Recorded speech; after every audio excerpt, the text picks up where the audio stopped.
Henry still is having difficulty with getting on through the audio. Henry, if you missed the acceptance page and you can hear me, you may want to drop from the Zoom meeting and then rejoin and look for an acceptance pop up when you rejoin. And I'll look to admit you if you can hear me. Okay, we're live now. I'm going to activate the presentation and then I guess we'll get started. Sound good, Kathy? Sounds good. Thank you very much. No problem.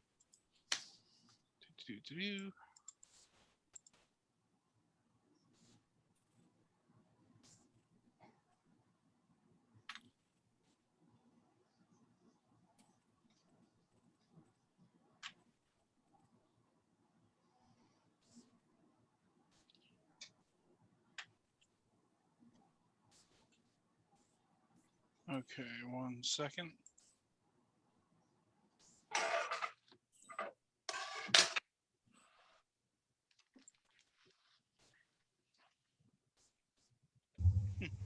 That's weird. All right, let me do it from over here. PowerPoint's not wanting the slide.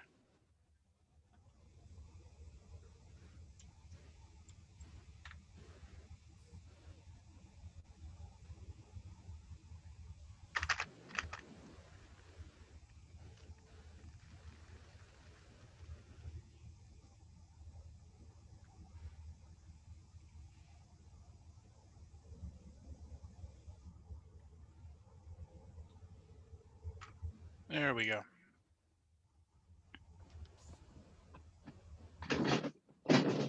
Okay, we're going live now. Thank you for everybody for joining the East Springfield Neighborhood Council Board and Police Beat meeting for March 16th, 2021. As always, we are sharing on Facebook Live and we will be putting this up on YouTube afterwards. Meetings are recorded and posted on all of our social pages. If you are here and you can subscribe to us on YouTube when you're viewing it the next day, or if you can like us on Facebook if you're there for the first time today, that would be great. Other than that, I will now turn the meeting over to our board president, Kathy Brown. Thank you, God. Let us please pledge the flag. I pledge allegiance to the flag of the United States of America and to the republic for which it stands, one nation, under God, indivisible, with liberty and justice for all. Thank you. Welcome to the East Springfield Neighborhood Council Board and Community Police meeting. I'm going to call the meeting to order and we do have a quorum. Please be reminded that we do want to hear from you. Your issues are critically important because we are all neighbors working together to protect and preserve the quality of life in East Springfield. So, and if you have a particular interest or skill that you'd like to share with us, please give us a call or connect with us on one of our social media platforms. The plan for tonight is a very brief, some brief memos from me, and then we're going to bump straight into the police portion of the meeting. And then about 7 o'clock, we're going to bump to a presentation regarding the 299-page Boulevard cultivation for marijuana proposal. And that's just a little flip of our agenda. But for all those of you who are watching at home, we wanted you to know that. Our monthly conference calls continue to happen. Our monthly conference calls with the plaza continue. And if you have any issues or comments or concerns, please let me know. We're actually going to be meeting with them on Thursday again. They've been very positive, productive meetings. City services are still operating. Please call 311 whenever you see something that looks like it needs to have the city attention, or if you have any kind of a city question. We continue to really focus on curb appeal, graffiti, stray shopping carts, stray signs that are on tree belts, street lights, and traffic lights that are out. and sidewalks that need repair. So please pick up a phone, call 311. Let's get those things taken care of. Because again, we are neighbors working together. We have a Check Your Speed event that is scheduled. I'm going to give the floor to John Koski. He's the chairperson of our community police management team, and he's going to tell us a little bit about the Check Your Speed event, and then he's going to bring us right into our police meeting. Thank you. Hey, Kathy, thank you. Yeah, just our first Check Your Speed event for the season is going to be Friday, April 9th from 4 to 5:30, weather permitting, of course. And we're going to do that up on Page Boulevard in the area of the notorious curve, Bircham Street down to 2nd Street. So anyone interested in helping hold a sign and being part of that event, meet time 4:15 at the corner of Page Boulevard and 2nd Street on the even side of the street. So with that, that'll get us off to a fast start, I hope, in our Check Your Speed events for the season. And you probably noticed there's a new Check Your Speed sign. Kathy was able to work with our state rep, Jose Tosado, who is co-sponsoring with the East Springfield Neighborhood Council lawn signs that say check your speed on them that we can get posted around the neighborhood. So looking forward to getting that going too. But more on that later on. We'll get our police reports to you. We'll go to that next. And we have with us Sergeant Ed Kalish, and we have our ordinance officer, Julio Vasquez, here with us tonight to talk about. You already, they can see you. They can So, now. Can see you. with that, we will all turn this over to Sergeant Kalish, and he will go over last month's policing activity for us. All yours, Sergeant.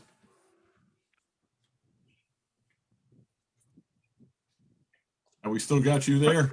He's there. He's on mute. He's on mute. Sarge, you want to unmute, please? How's that? You got me now? There we go. Okay. Thank you very much. This is my first Zoom meeting, my first Zoom community police meeting, I should say. I got a lot of information from Lieutenant Arpin. We don't have a lot of activity in Sector C, which is a good thing. There's a few things that he wanted me to address. The motorcycles, mopeds, and things of that nature are being addressed citywide. That's a state police combination, helicopters. So if you see them over the neighborhoods, that's something we're doing statewide. It doesn't have anything to do with Metro or North End or downtown or any other sector. This is a citywide thing that we're doing, and it's been very successful. So that's one of the things that he wanted to bring up and address. We've had a few suspicious motor vehicle reports within Sector C, most of which are unfounded, meaning, as you guys know, I'm sure, when the cruiser gets there, there's nobody there, which could be anything from the car being parked in front of your house that's utilizing his cell phone to anything. So, I mean, it could be nothing nefarious going on or something going on, but the officers are responding. We are implementing many parking walks up in the Charlie sector. I am recently been transferred to days, well, in the last year, but on a 4 to 12, it was numerous calls that we were, you get 3 unfounded calls. Okay, we'll start responding to that area and doing DPRs, which are directed patrols. We're responding to find out why the cars are parked there. There was a shots fired. I know that Kathy was inquiring about St. James. I am currently detailed with working within a gang unit that's getting implemented within the DA's office. That was in Lower St. James, which would be the square area. And it just happened to be 2 gang members at 2 gang different fractions that ran into each other. So it really had nothing to do with this Charlie sector, but it is a citywide problem where these bad individuals run into each other. So it's not necessarily a neighborhood problem, It's a citywide problem that we are creating a new task force to look into and attack. So it's not going unaddressed is what I want everybody to know, that we realize it's regardless of where these individuals live or reside, when they run into each other, it could be in Sector C or Boston, wherever they run into each other, we are addressing it, and we realize the danger of that. And the DA, in coalition with the commissioner, is creating a new task force to target these violent gang offenders who are, if they haven't committed a murder, which puts them on our #1 list, or dealing large amounts of drugs, it kind of falls through the cracks a little bit, where there's no task force going after them, or there's nobody like really going after them. Well, he's creating this. So we have these prolific offenders where we are now starting a task force to go after them. So Perfect. that's going to be addressed. I know the stolen motor vehicles throughout the city have been an issue. The B&E motor vehicles, again, we stress, don't leave your car unlocked, don't leave your car running, is a huge issue throughout the city and throughout every town, really. But the motor vehicle guys, the guys who are assigned to the B&E motor vehicle squad, are doing a fantastic job. They are piecing everything together. Ring video, and really getting warrants for these guys and aggressively going after them. As far as the guy was wearing the same sweatshirt 3 days in a row, and he broke into a car in Forest Park, and then he went to the square, then he went to Sector B, Sector C, Sector A. It's not going unnoticed. Just so everybody knows, like, they're really doing a great job as far as piecing all that together, getting information from the district cars as to, what do you got for me? Do you have, oh, he had a red bike. Oh, I have a red bike that was down in the Bravo sector or down in the North End, and he broke into 3 different cars, and I have him on a Ring telephone. Like, they're really going above and beyond and piecing everything together. There's the other issue that we had a couple suspicious motor vehicles, which again became unfounded. I know 2 of them, I spoke to the officers. It was 2 doors down. They lived 2 doors down. They were using a cell phone, and somebody didn't like the car parked in front of their house. There were a couple, the guy didn't live in the area, but he was utilizing his cell phone. So the cruiser pulled up. Well, I can't drive and use my cell phone, so I just pulled over here, and I'm texting my girlfriend. And then there were some that were passed on to auto theft. Like, the guy had no legitimate excuse. Guy or girl had no legitimate excuse. And what I've been asking, and what we've been asking of the patrolman, is to pass that on. Yes, you forward it to a supervisor to get approved, but you also forward it to auto theft and the B&E squad. So they're like, well, wait a minute, that's the 5th time that car's been seen in that neighborhood, and we're going to start researching that car. Like, what else has he been arrested for? Because typically what it does is it goes to, oh, so you determined he wasn't doing anything bad? No, he wasn't. And it goes away? No. Send it to them anyways. Let them look at it. And they piece together. And again, like I stated earlier, the B&E squad for houses and cars are really piecing together every time there's a car or a person in the vicinity of a break. That's the 3rd time this guy's been in the vicinity of our break. Well, he's probably one of our guys that we're looking at. And that's citywide, not just the Charlie sector, but the citywide. So these guys are really doing a good job of that and piecing all the information together. And they're communicating with the squad, which I'm squad B, which is Days. They're coming to us and asking us, squad C, squad, all the squads, have your guys put it together. Tell us, why they're talking to them, why they're stopping them, and they're gathering all that information. So that's really huge as far as concerns for citizens. When we get a call, hey, there's a strange car in front of my house. We go by, we're now telling them, put a field interview in. If it leads nowhere, great, it leads nowhere. But if it leads somewhere and there's 5 field interviews and those lead to recent breaks in the area, now that the B&E squad can put that together and saying, this car's always in the area when there's a break being done. As I stated before, the new gang task force that the DA is putting together for violent offenders, It's not necessarily Charlie wide, but it's citywide. It's something that's going to be huge, where we go to these prolific offender meetings and we hear the same name mentioned over and over and over again. But our homicide squad is tasked beyond belief. Our narcotics squad is tasked beyond belief. These are the guys who fall through the cracks, and that's what this new task force is going to be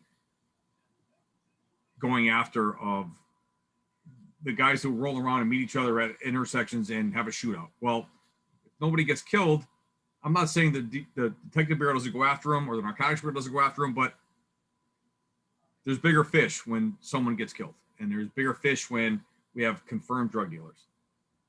The DA is now, in coalition with the commissioner, is now creating a new task force that's going to get those in the middle guys, the people who have fallen through the cracks, that kind of get away with a lot of stuff until they do something really bad. Well, we want to prevent that. So those are the things that are going on within the Springfield Police Department, as well as we have some prisoner stuff going on. Has nothing to do with the sector, but Sounds very strategic, Sarge. It sounds very strategic, and that's great. That's great. We're trying, and it's very difficult when these gang members. To be honest with you, I've been in narcotics for over 10 years. They pick certain neighborhoods to live in, just like you and I do. They feel safe in those neighborhoods. Well, nobody's going to watch us because we're in a safe neighborhood. And they don't necessarily do their business there, but that's where they reside. And us in the task force and us in narcotics realize that now, and we're starting to address that. We're starting to target these safe houses they think are safe houses, and we get surveillance on them, whether it be in sector C, whatever sector it may be. We are starting to realize this and address that it's just like any other business. The smarter we get, the smarter they get. You make 3 or 4 or 5 arrests, they see what we're doing and they adjust. They adjust their modus operandi, just like car breakers. Oh, they're going to send undercover cars into the neighborhood. Well, we'll do it on bikes, or we'll do it at 2 a.m. If they're going to send them out till 2 a.m., we'll start doing it at 3 a.m. So we have to evolve just as much as they do. So we're doing what we can. We realize it. If we see a trend changing where we have beating motor vehicle details out till 2 a.m. and we have a bunch of breaks after 3 a.m., then we have to adjust. Then it's till 2 a.m. and then we have another one to 2 to 5 a.m. Whatever it takes. It is on the commissioner's radar, and she does realize it. She gets all the reports, and as I stated, as do the B&E motor vehicle, B&E houses, they get the same reports. Like, wait, we put out a lot of details, and now the breaks are changing to a different time. Well, then we need to adjust. We have to put out more details at that time to address those situations. Okay. Anything else, sir? No, that's it. Like I said, Sector C was relatively quiet. I mean, there's no such thing as no crime going on, but we were pretty good. There was a bunch of suspicious motor vehicles that were unfounded. There were a few arrests, nothing major to think about or to be concerned with, other than the average, no license arrest. Yeah. Maybe we'll let Julio pipe in. Officer Vasquez. Kathy, I've done some directive patrols at Jimmy Court. No activity at the address where numerous complaints have been. Monitoring Mallory Village with directive patrols and narcotics. Also been monitoring Page Boulevard, Watland Street, Curve Street, Codwell Drive, Arthur Street, Ardmore Street, El Paso, and Carew for the noise complaints. I'm also monitoring Bowles School and Pottinger School for suspicious activities and checking for the homeless people that have been sleeping in the past in the parks. Keeping tabs with Queen City in regards to the shopping cart and some of the illegal dumping throughout East Springfield. Keeping in touch with code enforcement in regards to the vacant houses that have been popping up in East Springfield. We have about 4 right now that are vacant. the owners have passed away recently. And one last thing, the signs on Roosevelt Ave that were placed by a company out of Springfield, Missouri. I notified them on the phone today, and I also issued them a COV for putting up the signs on Big Wise property, just to give you the heads up. Thank you. Okay. And that's all I have right now. John, do you have anything else? I have nothing else. I'm good. All right. Anybody have any questions for the officers? Guy, anything coming from the feed? Actually, there was one question that was for Officer Vasquez, but he answered it in his report, so. Good job. All right. All right, if there are no more questions or no questions for the officers, what I will do is, are all of the, if I can ask, are all of the presenters for 299 on the screen or not quite yet? Hi, Kathy. Yeah, I think everyone is here. We're happy to wait. Let me just see. Yeah, Mark is here. Henry is Yes. here. Graham is Yes. here. Yeah, I believe we're all here and ready to go whenever you guys are. Okay, well then, thank you, officers, and thank you, Sergeant, for the presentation. At the end of the meeting, I'll probably have a couple of more brief comments, but what I'll do right now is welcome the presenters that are representing 299 Page Boulevard for a cannabis cultivation proposal. And I will let Attorney Glissman introduce the presenters as he sees fit. Attorney Glissman, thank you very much for being here. Yes, absolutely. And Kathy, thank you and your team here and your group for having us this evening. We're really grateful to be able to join. Is it possible? I was hoping to run our presentation. Would it be possible for me to share my screen? Yes. All right.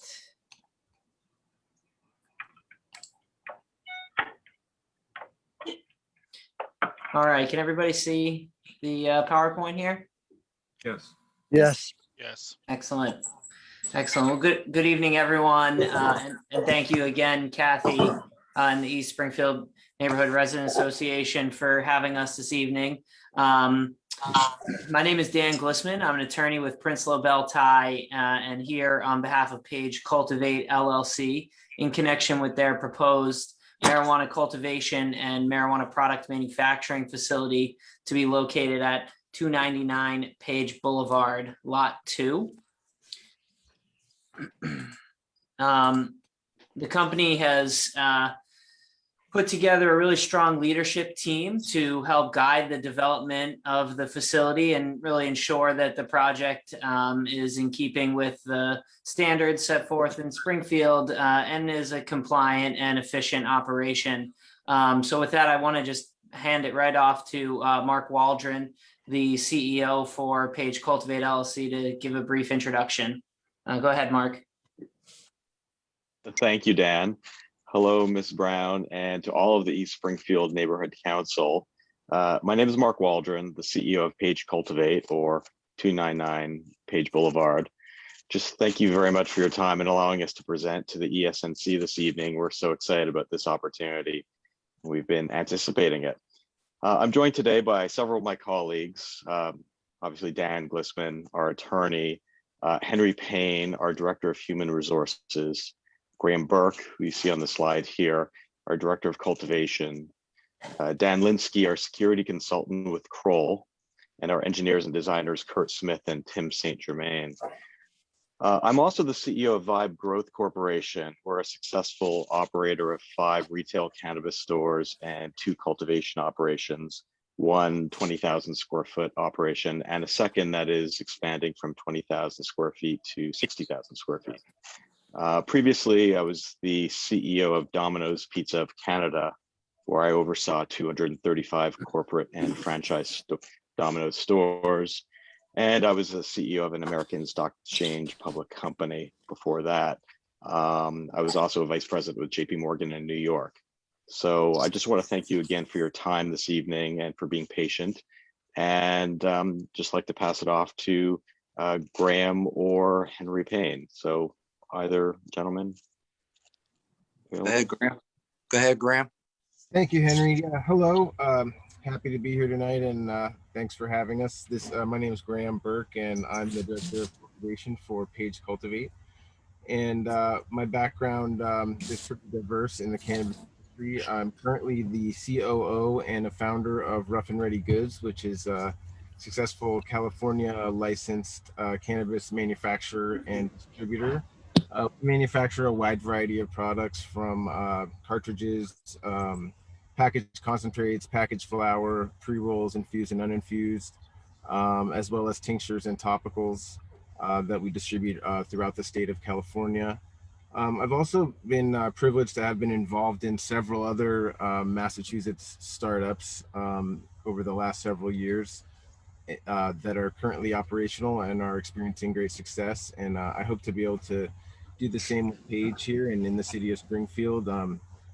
And so I very much thank you all for having me, and I turn the floor over to Henry Payne. Thank you, Nick. Hi, Kath. Thank you for having me. I'm very, very pleased to be here tonight and welcome the opportunity to speak with you. I was born and raised in the city of Springfield. I attended all of the Springfield school system, and I also graduated from American International College with a master's degree in human technology / human resources, which deals with people. And that's all I've done just about all of my life.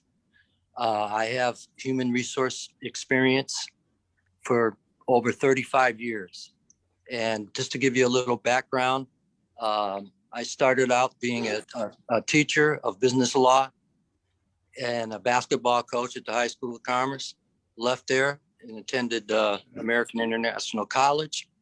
And when I graduated from there, I went on and I worked in the mayor's office with Mayor Sullivan, Richard Neal as mayor's aides, and left there and went to work at Milton Bradley, which is now Hasbro or Calamunte, and had the distinct opportunity to hire around 2,000 people. When I left there, I went to work at Dimension Cable. When I left there, I went to work at Harvard Vanguard Medical in Boston. And when I came back, I said, I've got to take care of my mom, who passed away a couple of years ago. She was 104, so I took care of her. And then I retired so I could take care of her, and I went on to meet different people. And just after she passed away, I said, I've got to do something. I ran into a friend of mine who gave me an opportunity for employment. And then I ran into another friend of mine who said, we need you. And I said, okay. And I said, let me go ahead and do this and try to help out and see what I can do to assist Page Cultivation. And I came up with some ideas that I think were very, very beneficial and will be beneficial to the company. So I welcome that opportunity. Thank you for taking the time with us tonight. Thank you so much, Henry. And wow, 104, that's amazing. Thank you.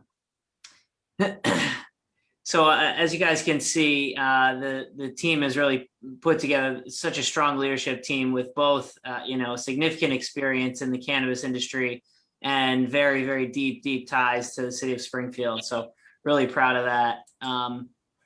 They've also, the company has also hired a pretty robust group of professionals to help guide the development. As a marijuana cultivation and production facility, this location, will require a significant amount of design and engineering to develop it and develop it right and make sure it's, of the right quality and in keeping with the neighborhood.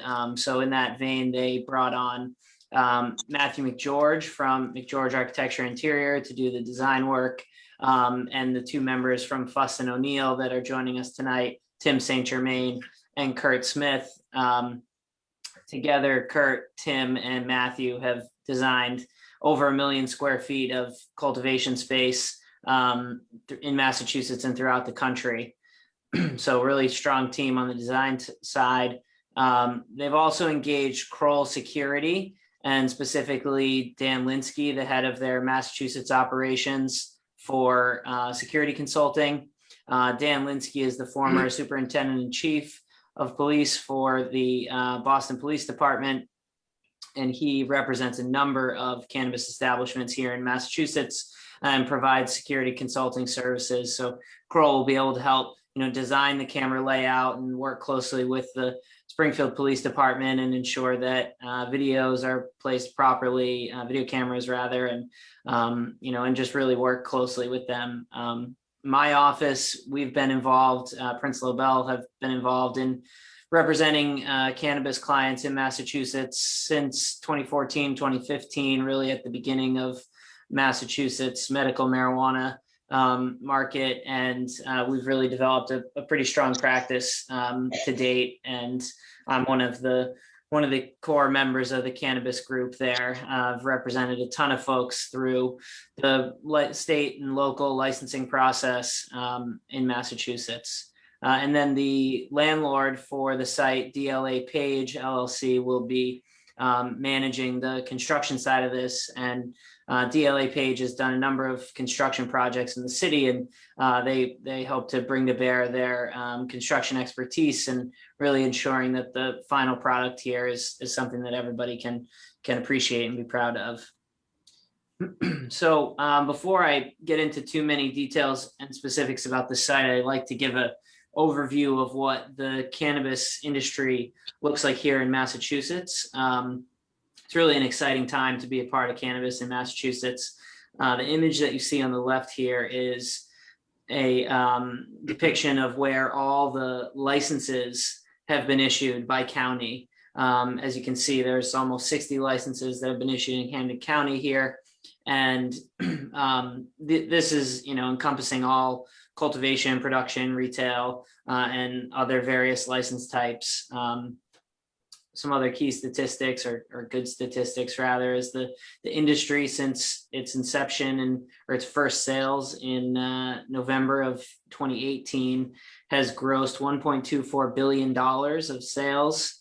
There are currently 118 active retail sites across the Commonwealth. 313 retail licenses have been issued, which is inclusive of that 118 active. But more to come, certainly. And then 774 total licenses across the Commonwealth. That's, the makeup of this image to the left here. And then importantly, there's almost 12,500 agent registrations. And that's essentially the employee workforce here in Massachusetts. Those are all the folks that are directly employed by cannabis establishments. And that doesn't obviously reflect all the professionals that, work and are needed for the development of a cannabis project. So really, a significant economic impact. And it's really neat to sort of see this industry start to take hold in Massachusetts. Here is just a little bit more of a detailed visual of where exactly all those retail facilities are located in the Commonwealth. You can see there's one open here in Springfield. And this really is the client base for Page Cultivate LLC as a wholesale marijuana producer. They'll be providing product to these retail establishments to be sold on the shelves. Here is you got some shots of the existing conditions here at 299 Page Boulevard. It's an industrially zoned site, and we are proposing to develop a 40,000 square foot cultivation facility to the rear of the existing Springfield Police training facility that's currently at 299 Page Boulevard. will be in lot 2, which is this rear lot. Important to note that as a wholesale facility, the placement is critical and location is important. So we here are adjacent to or near a intersection for 291, which will provide easy access to the Mass Pike and 91. On the bottom right, you see sort of where the access will be from Guillen Street, and that and then on the bottom left, you see the existing curb cut off of Page Street going into 271 Page Boulevard. So here you're looking at a couple of proposed renderings for the facility. You can see we've tried to match the existing buildings and really, make it blend into the existing industrial park here.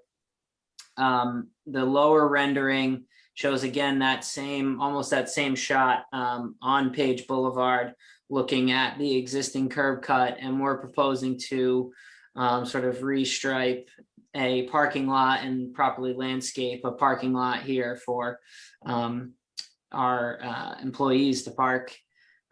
We suspect that we'll have approximately 50 employees. Everyone's got to be 21 plus. All employees and members of the company will undergo extensive background checking protocols. And as a cultivation and production facility, this site's not open to the public, so it's restricted access to employees and members of the company and local law enforcement, city personnel, etc. Here you see a preliminary site plan that we've proposed. As you can see, we're identifying the access point from Guillen Street for loading and deliveries. And then the employees will access the site from Page Boulevard, where we'll be, like I said, striping and landscaping a new 48 parking space parking lot. We anticipate that there will be approximately 30 employees on at any given time. And Fuss and O'Neill has conducted a traffic analysis, and given the existing traffic on Page Boulevard and the usage of Guillen Street, we believe there will be a de minimis impact on existing traffic. So here you have a fairly detailed interior floor plan layout. Just to sort of orient folks, the right-hand side of the picture here is the Guillen Street shipping and receiving side, and the left-hand side is the sort of staff and employee entrance that will be coming, I guess, off of Page Boulevard. And just to kind of walk people through just very basic overview, the entry point, the employees will come in, check in, there's locker rooms and a lounge and offices, and they'll get into their cultivation attire, and then the process for the cultivation really starts at the left-hand side, where the beginning stages of the cultivation occurs, and then slowly the plants make their way towards the right-hand side of the facility, where ultimately they're dried and cured and packaged and manufactured as desired here. So, the concept is really to just sort of flow the cannabis from one end of the building to the other, and ultimately have the shipping and receiving right out of the back on the right-hand side there.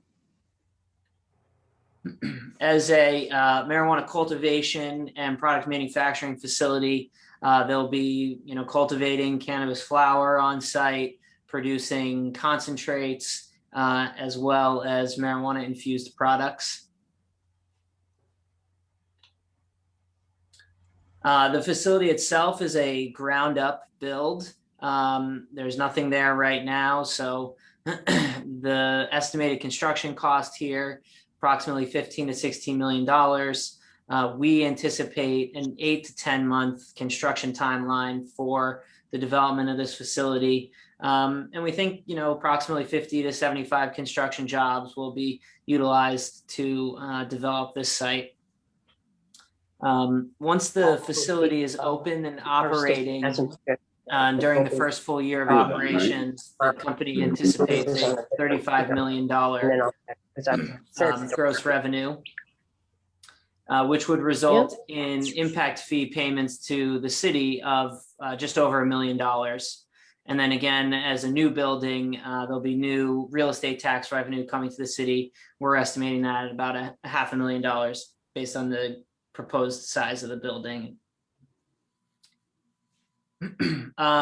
So as a cultivation and production facility, a lot of the questions and comments that we get are on energy sustainability, odor control, diversion prevention and security. So I'm happy to pass it off to Tim St. Germain and or Kurt Smith to kick it off on discussing some of the ways that we're going to address these issues.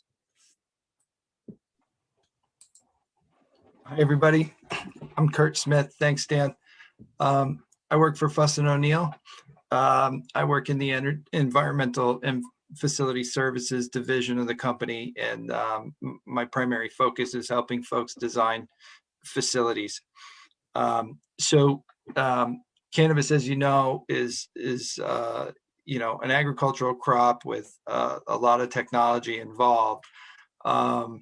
And so the way we approach these facilities is really as sustainable as we can, and a lot of that happens through the technology in the building related to irrigation, LED lighting, HVAC, and of course security, which we'll let Dan speak to in a little bit. But some of the things that we do in this building as it relates to cultivation, we look to help our clients conserve water through technology control systems for the irrigation systems and the recirculation of that water. We currently are looking at this building in a way where the energy model for the building is one of the most efficient types of its technology. So we're looking to reduce the amount of energy that we're using in the building for every process that we can, whether that be cultivation or manufacturing. So we are looking to use a cogeneration system here for the cooling and dehumidification in the building. And we're looking at LED technology for the facility. And I know that, some of the things people associate with these facilities are the odor. And just to speak a little bit to the HVAC design, the way that we handle the odor in the building is through a negative pressure design in the facility, so that even as exterior doors are open, air is coming into the building, not being pushed out. And we're filtering that air through central points in the facility with active carbon filtering. So, we ensure that the staff in the building understand how to maintain and measure the effectiveness of these systems. So they're comfortable in using these filters and checking on them even before a manufacturer recommends they be replaced. And in accordance with the Board of Health and with city standards, we will be recording complaint logs and reporting on a regular basis to the municipality, so that they understand how we're doing in keeping things like odor under control. Dan, if you want me to go a little deeper on that, I can, or take questions. But no, I think we can pass it on to Dan Linsky. I just want to just emphasize that the negative air pressure design and the ability to really focus all the air that's circulating in the facility through these carbon filtration systems is sort of the key to minimizing any odor concerns that might arise from the facility here. So yeah, it was a good overview. Thanks, Kurt. Danny, are you still on here? Do you want to jump in and give us an overview on security? All right. Yep, I'm here. Can you hear me? Yep. Yep, thank you. Yep. So my name is Dan Linsky, as Dan said. I'm the retired superintendent chief for the Boston Police Department. I was a real cop for 18 years, I like to say, where I did police work like Sergeant Kalish and I was a Vasquez, and then I became a boss and I did meetings and PowerPoints. My last 5 years, I was chief of department. In my most culminating event, I was in charge during the marathon bombing attack on Boylston Street and in charge of trying to get people out of there. And wound up 102 hours later in Watertown with the Watertown police and some of my officers, and the gun battle was as an IS and oversaw that investigation.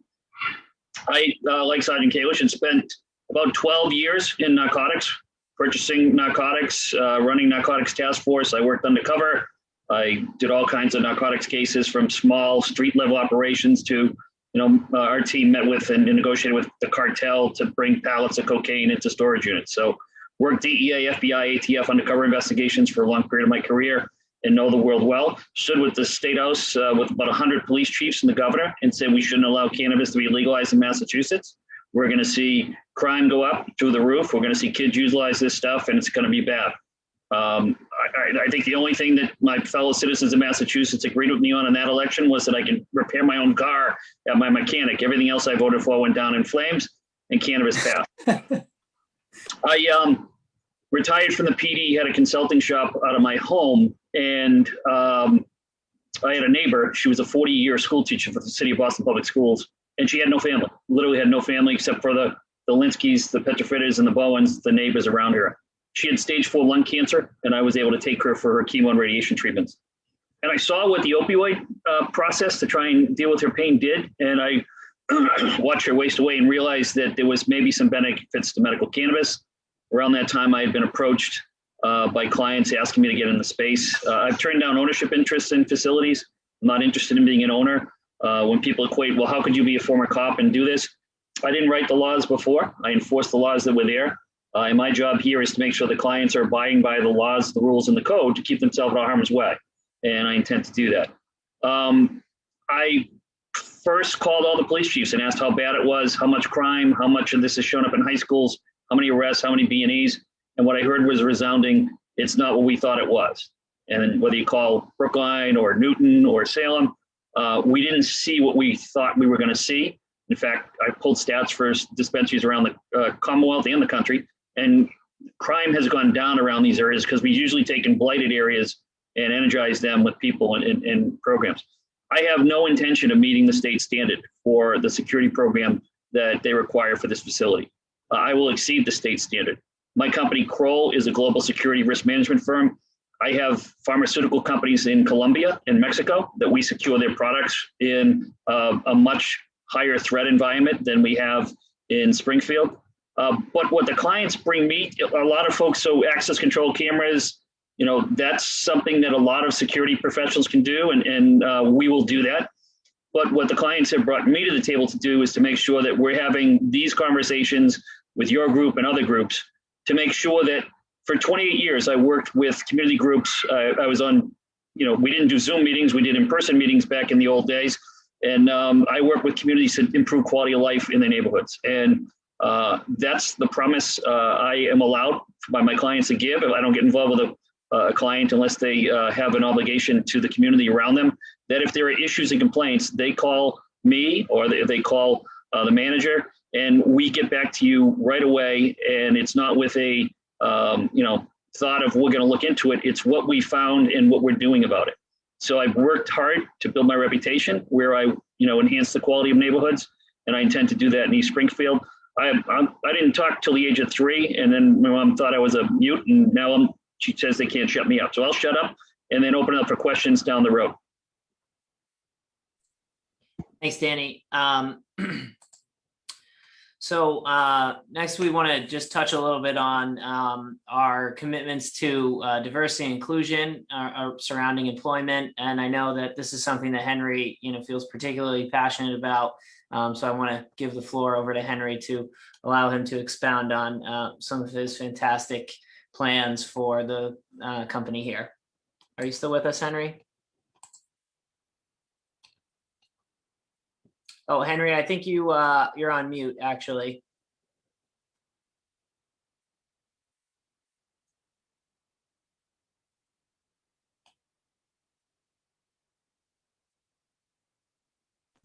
Am I out now? There we go. Yeah. Okay, great. Thank you very much. In reference to diversity, we firmly believe that we should reach out to the community, which makes up our population, which includes African Americans, Hispanics, and others who will meet this criteria that we are looking for, and offer education and training so that they are able to perform the essential functions of the job that we are offering. We will offer computer training as well, because the computer trainings are essential. Computer training is essential because it goes with some of the jobs that we are offering. What type of jobs are we offering? Growers, lighting, temperature, pollution, packaging, fertilization, moisture measurements, cutting out bad plants, sanitation, soil management, and others needed as they arise.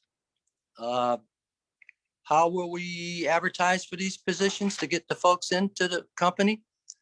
We will hold several job fairs throughout the community. We will advertise in community newspapers such as The Point of View, El Pueblo, Latino, social media, go to the colleges, community centers, utilize the Urban League and the New North Citizens Council. We will work with those individuals who may have been disproportionately impacted by the pandemic, or just completely lost their jobs and they're looking for another one. Employees will be able to move from the bottom up. Once they are able to start with us, they'll be able to move. We will help fund community benefits. One example would be to, when I say fund, would be to fund a program providing drug treatment for former drug patients, or assisting their treatment program, other treatment programs. That's just an example. In the past, we have supervised, or I should say sponsored, some other organizations, the CANS Adult Daycare, the Bay State Charter Academy, and the Springfield Police Training Facility. I am well aware that the people in this community really, really need this opportunity, and we will help provide it to them if they are willing to come. When I was young, my mother said to me, remember this poem and it'll help you. And I said, is it long? She said, no, it's not long. And the poem says, when a task is once begun, you never leave it till it's done. And be thy labor great or small, you do it well or not at all. We will instill that into the new employees that come into the company. Thank you. Thank you, Henry. And I'll just add that in keeping, I guess, with the slides I was showing at the beginning, this industry is really a popular industry right now in Massachusetts, and so the company believes that they're going to be training folks really for potentially a career in cannabis, and the kind of skills that they'll be gaining at this facility are something that will be portable throughout the Commonwealth, and most likely soon throughout other states in New England, potentially across the country. So really excited to bring on a new batch of employees and get them trained up here. Yes. So just to kind of close the presentation, as I mentioned at the beginning, DLA Page, the landlord, has done some really great work in Springfield, including the Cannabis Adult Daycare, the Bay State Charter Academy, and the Springfield Police Training Facility. And they want to bring to bear the same caliber of real estate construction that they did on those facilities with this cultivation facility. Again, the facility will have an increased tax base for the city. We'll be giving annual impact fee payments to the city, interested in being good corporate citizens and making charitable commitments. And then again, job creation, another key component for this facility. So with that, I think that's our presentation, and we'd be happy to take questions from the council here and anyone that's joined on Facebook or otherwise. So thank you all again very much for having us, and we're here to answer questions. Thank you, Counselor. Thank you for the presentation. Are there some questions in the queue?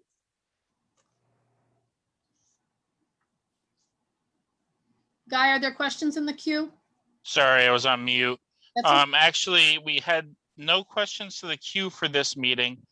And the only couple questions that we had submitted before were actually as well covered in the presentation. So Okay. we've People been, on the panel have any questions? If you don't mind, Kathy, Kathy, I was curious about how the waste that gets generated from the product that you're harvesting, how does that get handled? Where does that waste go? Yeah, and waste disposal is something that, you know, is heavily regulated and covered in the state regulations in terms of specific protocols that you have to follow. But I'll let Tim St. Germain step in here from Fuss and O'Neill. Yes, good evening. I'm Tim St. Germain. We're located over on 1550 Main Street, so we're actually in Springfield. But the waste that we're talking about that you're probably concerned with is the plant waste in the material. The state regulates that, as Dan has said, heavily. And what you need to do is you need to destroy all of the plant that is unused. So that plant, which isn't going to be sold distributed as wholesale or retail product in the future, needs to go through a grinding process, and then it has to be mixed with soil at a 50-50 ratio so that the material becomes unusable product. It also has to always be under locked control while at the facility. And when it goes off-site, it has to go off with folks who have been cleared for removing the product. There are folks in the Commonwealth that are licensed and able to take the product for composting. There are some farms that we know of that have done this, but it's like I said, it's destroyed in both the fashion of it's grinded up within the facility, and then it's inerted using a 50-50 mix of soil or similar products that will, like cocoa, that will damage the usefulness of the plant. And the language rendering it unusable is the key component there, and that's actually written right into the state regulations. And to be clear too, the composting process will destroy any residual cannabinoids that may reside in the material. So there's no issues once the compost goes into use with runoff or any kind of cannabinoids being able to escape or be ending up in unexpected areas.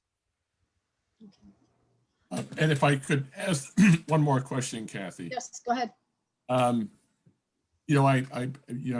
seen a few presentations on different kinds of marijuana establishments, not so much about a growing establishment like your own, but I have to say I'm pretty impressed with your presentation, with the team that you put together, and with thoroughness in which you're approaching this, and the expertise that you're bringing to bear on it. So my question is, what do you think, what's your biggest challenge putting this facility in where you want to put this facility in? What do you think is going to be the biggest challenge to making that all happen?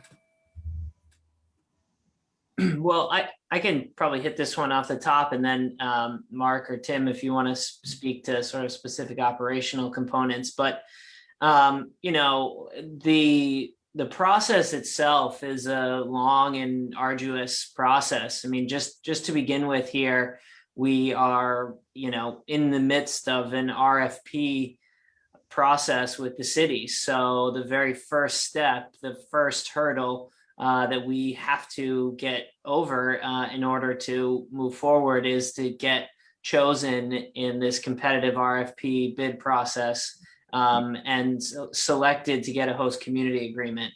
Once we, you know, have a host community agreement, then although we've done a lot of work to get there, that's sort of when the work starts again. Then we have to, you know, go through the local, you know, Springfield zoning process and get any, you know, local approvals that are required. You know, sort of simultaneously, we'll go through the state licensing process, which in of itself is a lengthy process, just sort of phase one. And then constructing the project will take some time and obviously effort and capital. And then you go back essentially to the state, say, hey, okay, we're done with the construction. Can you come out and make sure everything looks as the way we said it was going to and still complies with all the regulations, et cetera. And only then, after you've gotten this sort of second sign off from the state, can you start to bring, you know, product in and start cultivating. So, you know, I think one of the biggest hurdles for any company like this is just being able to have the endurance to make it happen. It really is more of a marathon than anything. Thank you. I have a couple of questions if no one had any comments on that. You mentioned training a few times. Where are you going to be doing the training, or who will be doing the training that's required? And Kathy, just to be clear, training, you know, when we were talking about it, we're referring to getting our employees trained up and learning the process. Hands-on training? Yeah, so it's hands-on training in large part. And Graham, feel free to jump in if you want to add here, but hands-on training for employees, but there's also, you know, mandatory training set forth by the Commonwealth that all cannabis establishment employees have to undergo. And that frankly is kind of online. There are like 20 some odd vendors that are approved by the state that will, you know, get people sort of situated with the initial standards for operating in a cannabis environment in Massachusetts. And Graham, would you like to add anything there?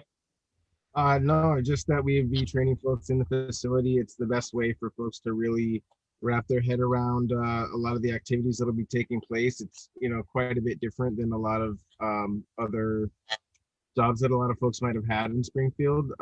So it's best to get folks in there and get them kind of holistically seeing the big picture and able to really hone in on the different skill sets that are required. Oh, thank you. And then have you had conversations about how you and the principals intend to interact or engage with the East Springfield neighborhood and the council? Have you had those conversations yet? I think part of what we're trying to do is to have those conversations with the groups that are impacting the neighborhoods now and figure out how we best can engage. Is it attending meetings like this? Is it being on a listserv? You know, I want to make sure that if we are able to get licensed and up and running, that, you know, the police have my number, the residents have my number, the community groups have my number, and that we can get information back and forth. And some folks want to hear from us a lot, and some just want to hear when there's a problem. And we want to make sure we're responding to the different groups in the appropriate fashion. That's part of what we're doing is a listening tour to find out, you know, this is our idea of the project. Concerns or issues, how can we escape it to make sure we're addressing those concerns up front?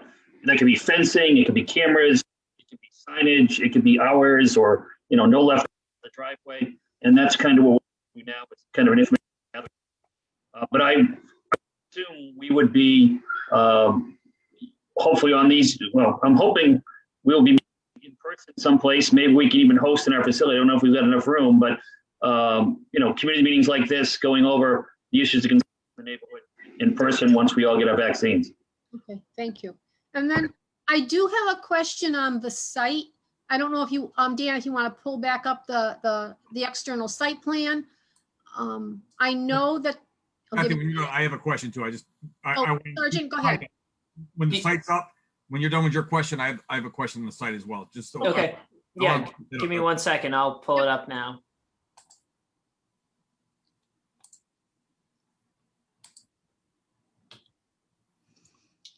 Sorry, here, let me get to it. Okay, You want the site plan? yes, That's, thank- that's That the would be best my shot. question. I don't know about Kathy's, but that's my question. It's gonna be on the site plan. You But got go it. ahead, Kathy. you want to go first, Sarge? No, go ahead. Okay, so as the site plan, as I see it, I know that on that site right now, on the left-hand side where you're on Guion Street, where you're entering the facility, which is a two-way little lane. Right now, there are multiple tractors and trailers parked there. And also behind the building where the building will be, that has also been used for parking of the trailers for the North Star Pulp and Paper. My question is, where will those vehicles be displaced to? And that may not be a question that you can answer, but I'm not sure I can answer where they'll be displaced to, but I can answer, and we did ask the question in terms of 271 page, which is the entry point. There will not be any tractor trailers stored there once this, if this development moves forward. And again, same at the back and side of the existing 299 lot 2. None of those, obviously, none of those tractor trailers will be there once the building is in place. But yeah, and the critical one being, the access area at 271. So no, there will be no tractor trailers there anymore. All those will be removed. okay. All right, at some point I'd be interested in knowing where they're going to be removed to, because I know that over time there's been a shortage of space to park those important vehicles for the industry that is further down Guion Street. Okay. Yeah, we'll circle back with some of that information. I know also that there are some more trailers there right now than usual due to the solar project that's going on the top of the North Star Page and Pulp and Page building. Okay. All right. Thank you. Thank you. Sarge, question? I believe when you pulled this initially up, you had a comment of the public nor law enforcement would have access to an area. I'm just curious what that area is and why law enforcement wouldn't have an access to that area. No, I'm sorry. And if I misspoke, that was inaccurate. No, just the public is restricted from accessing the facility. Law enforcement, city personnel, employees, otherwise all allowed in, visitors as well, frankly. But no, I apologize. Certainly law enforcement is permitted access. That could have to been the me. I facility. thought you said in this area here, accessed by the public and or law enforcement. I was a little confused on that. And No, second- We would be encouraging law enforcement to come in and working with quite frankly, it helps our safety and security program, and working with, PD and the fire, whether it's a Prox card or a Knox box key that would allow you access into our facility. We've got a lot of lights, a lot of electricity, a lot of heat, very concerned about fire and what have you. So we want to make sure that, and the other thing I like to do is to, when we can all get together, have Springfield PD maybe use our facility for active shooter training, just to have people aware of what's going on inside there. In case there is even a medical emergency, so they know where Grow Room 3 is, so we can get ambulances in and out and help people if there's an emergency. So we would encourage the police to come in and kind of like it. And our camera program will be set up with the ability, if Springfield PD or MSP want to pull cameras and see what's going on at the site, that you can do it from your operations center as well. Well, we do have a a center that does that, and they have been tapped into gathering camera feeds from all over the city. One concern I would have leaving the facility, which I have retired officers working in facilities around the area, is the emphasis on open container law.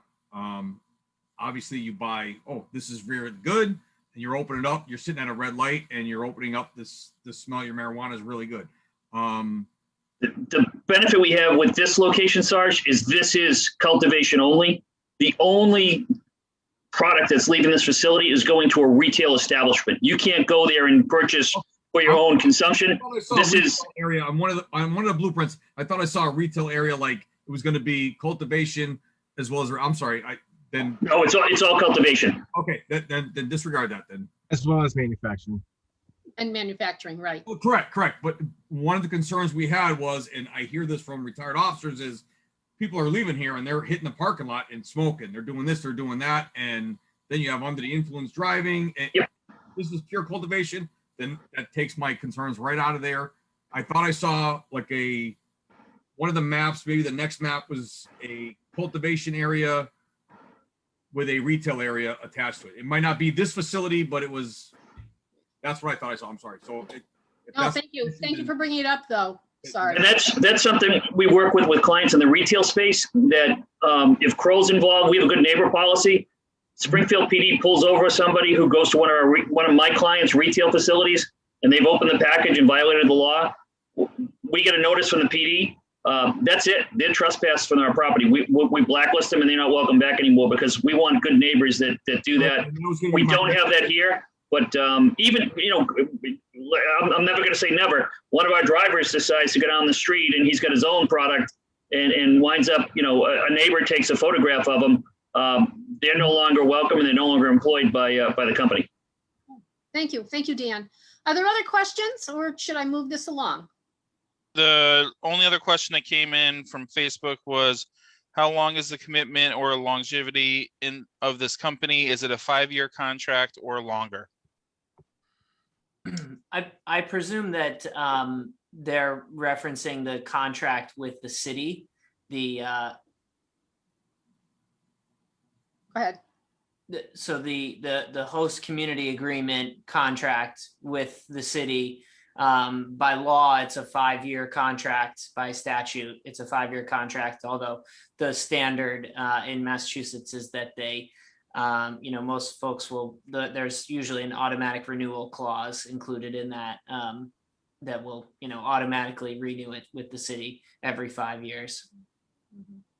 And as far as the lease is concerned, how is that structured? So it's 5 renewable, 5 renewable, 5 renewable? My office did not do any of the leasing work yet. I don't know if there's anything more than an LOI in place at the moment. So I'd have to get back to you with the terms of the lease specifics. Okay. Thank you. Anything else, Guy? That's all I got. Okay. All right. Well, in about 3 or 4 minutes, I want to thank you, everybody, for participating tonight. We appreciate the information, and I know we'll be talking again. I have just a couple more things on the agenda if people want to hang in there with me.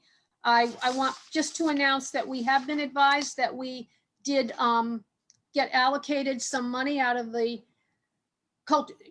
cultural arts, Springfield Cultural Arts. So we are going to be able to do a few more of our arts projects. So we're really excited about that grant. It was a very competitive grant. The other thing is that we've been working ferociously on the Mass DOT's 25% design review for the intersection of St. James Avenue, St. James Boulevard, and Crew Street. Anybody who wants to submit comments, they need to be in by tomorrow, the 17th. The Neighborhood Council is sending a letter that includes comments. We know a lot of neighbors have already sent letters, but we've included some comments that included a need for new and improved sidewalks along the entire length of Hobart. So it's really a little bit of an expansion of the scope of that service. We have also asking for a review of the right-hand turn from the right lane on Hobart to Crew, because it's not a regular 90-degree and the vehicles might have difficulty getting out without trespassing on the yellow line. With the school there, it could be a safety hazard. We're also asking that the tree belts between the streets and the shared pathways, the bikeways, be included in the design along both sides of St. James Avenue from Merida to St. James Boulevard and other areas of the project. And we want to ensure that there are markers in front of Surview so that they don't have difficulty getting in and out of their facility, and some designated markers to make sure that we don't get four-wheel vehicles, ATVs driving on the bike path, that they won't have easy access to the bike path. In addition to that, part of that project, which and Big Y is happy about, is that there will be lights, signalization at the exit to Big Y onto St. James Avenue, which is going to be golden, and many of the curb cuts along St. James Avenue by Big Y will be closed off, and Big Y has been included in all of the planning for that. So I just wanted to say that out loud so everybody knows where we're at. And if you have other comments, please submit them to the Mass DOT. You can find it online. If you can't find it, give us an email. We'll tell you how to find it and get your comments in so that they can be considered. This project started as part of a discussion in the Pioneer Valley Planning Commission discussion with us in 2004. So we're really glad we're at 25% design right now, and we're looking at a 2023 construction. Any other comments? That's it. Okay, last call. All right, well, again, thank you very much for the information. We look forward to talking to you, everybody, again, and have a really good week, the rest of the week. And a happy St. Patrick's Day if you celebrate that, which I do. And good night. We're still live. Guy will let us know when we're off a Facebook feed.